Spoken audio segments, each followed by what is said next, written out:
बिस्मिल्लाहिर्रहमानिर्रहीम। अस्सलाम वालेकुम डियर स्टूडेंट्स, मैं हूं आपका फिज़िक्स टीचर हमज़ा अख्तर और आप देख रहे हैं हमारा यूट्यूब चैनल लर्निंग हाउस। आज हम चैप्टर 11 जिसका नाम है साउंड, उसके नेक्स्ट टॉपिक डिस्कस करेंगे, जिसमें हमारा फर्स्ट टॉपिक होगा factors affecting speed of sound, कि कौन कौन से फैक्टर्स हैं जो स्पीड ऑफ साउंड को इफ़ेक्ट कर सकते हैं या जिनकी वजह से स्पीड ऑफ साउंड कम या ज़्यादा हो सकती है। तो उनमें जो हमारे पास पहला फैक्टर जिसको हम डिटेल में पढ़ेंगे वो होगा टेम्परेचर, इफ़ेक्ट ऑफ टेम्परेचर, कि टेम्परेचर का क्या इफ़ेक्ट होता है स्पीड ऑफ साउंड पे। मींस अगर टेम्परेचर बढ़े तो स्पीड ऑफ साउंड कम हो जाती है या ज़्यादा हो जाती है, और किस वजह से कम या ज़्यादा हो जाती है, इस चीज़ को हम देखेंगे। और दूसरा फैक्टर जिसे हम पढ़ेंगे वो होगा इफ़ेक्ट ऑफ ह्यूमिडिटी, मीन नमी। ठीक है, अगर हवा में नमी आ जाए मींस ह्यूमिडिटी आ जाए, तो ह्यूमिडिटी आने की वजह से स्पीड ऑफ साउंड कम हो जाती है या ज़्यादा हो जाती है, और क्यों स्पीड ऑफ साउंड कम या ज़्यादा हो जाती है इस चीज़ को आज हम पढ़ेंगे, इसे हम सीखेंगे।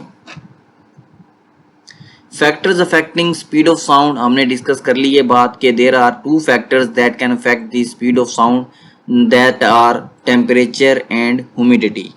तो पहले हम टेम्परेचर को पढ़ते हैं। पहले नंबर पर है हमारे पास इफेक्ट ऑफ टेम्परेचर।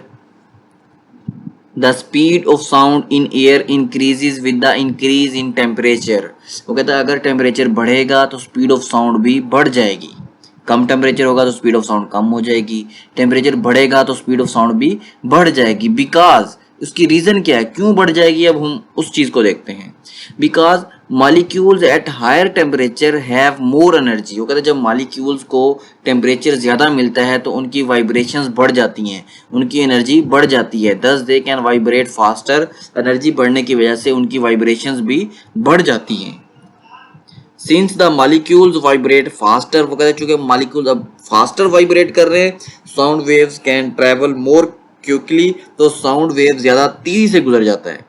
ठीक है, टेम्परेचर बढ़ाने से क्या होगा, टेम्परेचर जैसे ही बढ़ेगा एनर्जी बढ़ जाएगी, एनर्जी बढ़ेगी मॉलिक्यूल्स की तो मॉलिक्यूल्स की वाइब्रेशन तेज़ हो जाएंगी।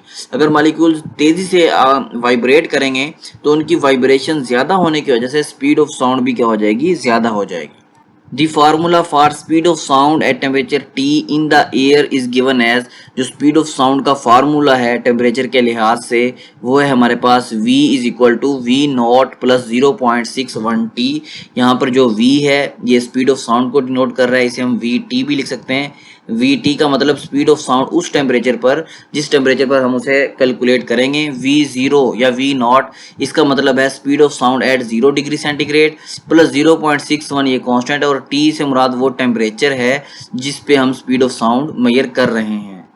Where v0 is equal to 331 metre per second, means के जो स्पीड ऑफ साउंड है 0 डिग्री सेंटीग्रेड पे वो होती है 331 मीटर पर सेकेंड। जी, अब अगर वो आपसे कहे कि जो स्पीड ऑफ साउंड है 0 डिग्री सेंटीग्रेड पे, वो तो आपको पता है जी वो कितनी होती है, 331 मीटर पर सेकंड, ये बात तो आपको पता है। वो कहता है भी अब मैंने टेम्परेचर 0 डिग्री सेंटीग्रेड नहीं रखा, मैंने टेम्परेचर कर दिया 10 डिग्री सेंटीग्रेड, मीन मैंने 0 डिग्री सेंटीग्रेड से बढ़ा के टेम्परेचर को कितना कर दिया है, 10 डिग्री सेंटीग्रेड। कहता अब बताओ कि इस न्यू टेम्परेचर पे VT, ये जो न्यू टेम्परेचर आया है, इस पे स्पीड ऑफ साउंड कितनी हो जाएगी। ठीक है, इसे कैलकुलेट करें तो बहुत ही आसान है। तो आप क्या करेंगे, आप कहेंगे सिंपली हमें पता है फार्मूले का, इसके सोल्यूशन में आप डायरेक्ट इसका फार्मूला लगाएंगे। वो फार्मूला क्या है, VT is equal to V0 plus 0.61t, ये फार्मूला आपको पता है।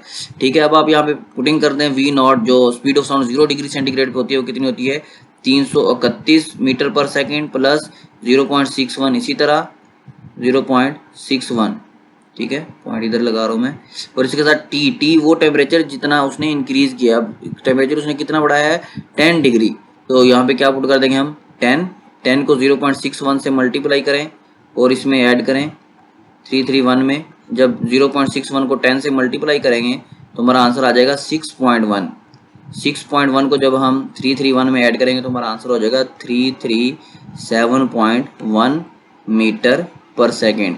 मीन्स अगर हम स्पीड ऑफ साउंड बढ़ाएंगे, टेम्परेचर बढ़ाएंगे तो हमारे पास स्पीड ऑफ साउंड भी बढ़ जाएगी। ये आपने जो है वो स्पीड ऑफ साउंड निकाली कितने पे, 10 डिग्री सेंटीग्रेड पे, मैंने इसको V10 लिख दिया है। ठीक है, कि 0 डिग्री सेंटीग्रेड पे जो आपके पास स्पीड ऑफ साउंड है वो कितनी है, 331। लेकिन जैसे ही आपने टेम्परेचर कितना किया 10 डिग्री सेंटीग्रेड बढ़ा दिया है तो ये 331 से कितनी होगी, 337। इट मीन्स कि अगर टेम्परेचर बढ़ेगा तो स्पीड ऑफ साउंड भी बढ़ेगी। किस वजह से बढ़ेगी वो भी हमने डिस्कस कर ली कि जैसे टेम्परेचर बढ़ेगा मालिक्यूल्स की एनर्जी बढ़ जाएगी और जब मालिक्यूल्स की वाइब्रेशंस भी क्या हो जाएंगी, तेज हो जाएंगी, मालिक्यूल्स तेजी से वाइब्रेट करना स्टार्ट कर देंगे जिसकी वजह से स्पीड ऑफ साउंड भी बढ़ जाएगी। क्लियर है। सेकंड फैक्टर है हमारे पास इफेक्ट ऑफ ह्यूमिडिटी के नमी के आने से स्पीड ऑफ साउंड पे क्या फर्क पड़ता है। The speed of sound in air increases with the increase in humidity. वो कहता है अगर ह्यूमिडिटी बढ़ेगी, नमी बढ़ेगी तो जो स्पीड ऑफ साउंड है वो भी क्या करेगी, इंक्रीज हो जाएगी, बढ़ जाएगी। जिस तरह टेम्परेचर के बढ़ने से स्पीड ऑफ साउंड बढ़ रही थी, सिमिलरली ह्यूमिडिटी के बढ़ने से, नमी के बढ़ने से भी स्पीड ऑफ साउंड क्या कर जाएगी, बढ़ जाएगी, इंक्रीज हो जाएगी।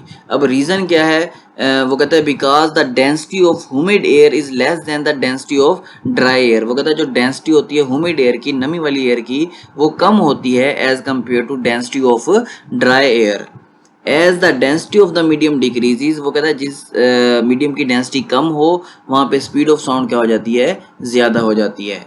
Hence the speed of sound is faster in humid air than in dry air. वो कहता है यही वजह है जिसकी वजह से जो है वो speed of sound humid air में, नमी वाली एयर में ज़्यादा होती है as compare to dry air. Speed of sound और जो डेंसिटी है इसके रिलेशन के बारे में पता होना चाहिए। स्पीड ऑफ साउंड का डेंसिटी के साथ इनवर्स रिलेशन है। Speed of sound is inversely proportional to square root of density. ठीक है, जैसे जैसे डेंसिटी बढ़ेगी, कोई भी मीडियम में अगर उसकी डेंसिटी ज़्यादा होगी, आपको पता है जब दो चीज़ें इनवर्सली प्रोपोर्शनल हों तो एक चीज़ बढ़े तो दूसरी चीज़ कम हो जाती है। अगर किसी मीडियम की डेंसिटी बढ़ेगी तो वहाँ पे जो स्पीड ऑफ साउंड है वो क्या कर जाएगी, वो कम हो जाएगी। ठीक है, चूँकि इसकी वजह क्या है, चूँकि स्पीड ऑफ साउंड जो है वो डेंसिटी के साथ कैसे रिलेट है, इनवर्सली प्रोपोर्शनल है डेंसिटी के साथ। ठीक है, तो जहाँ पर भी डेंसिटी ज़्यादा होगी वहाँ पे स्पीड ऑफ साउंड क्या हो जाएगी, कम हो जाएगी। होप सो आप ये बात समझ गए होंगे।